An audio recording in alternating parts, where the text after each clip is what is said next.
Bear Brown sterilized ginseng flavor. Titikman natin to kung masarap ba to.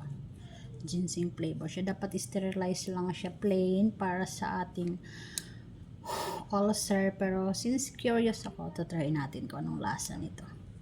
Hindi ko pa na-try itong sterilized ginseng na to, kasi yung iniinom ko yung ano lang siya, sterilized plain lang, yung puti, walang parang sterilized, barber sterilized lang, wala siyang ganito flavor. Meron din kasi isang flavor nito, yung parang marami siyang flavor, meron din parang ginkgo biloba, tapos ito ginseng.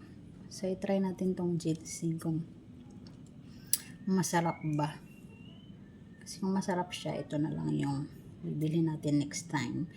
Tapos pakikiramdam din natin kung okay ba siya sa ating tummy, kung mas okay ba to, or i-try naman natin next time yung ginkgo biloba flavor, kung alin yung mas masarap at mas okay sa ating tummy. Bubuksan na natin. Ano ba to? Ay naku, tumapo na.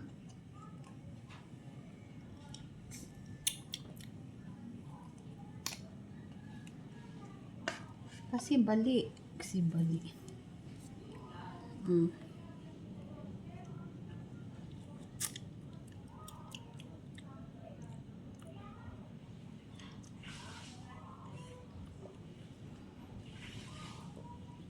Parang lasang kape.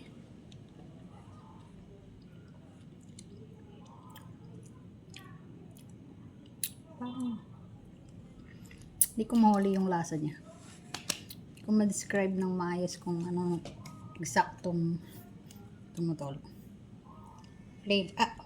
Tulog nga.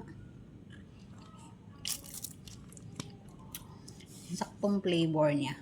Kasi parang lasa siyang konting, parang may lasang konting kape, or may nalalasan akong lasang kape.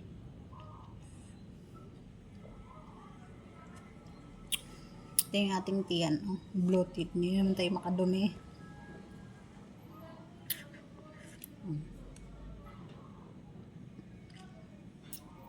Parang lasa siyang kape.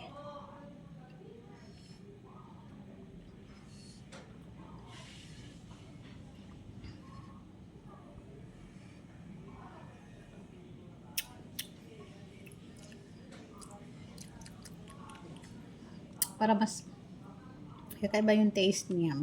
Iba doon sa plain lang na sterilize, ito iba din. Parang may kape or something akong nalasahan na like coffee. Yan. Try naman natin next time pag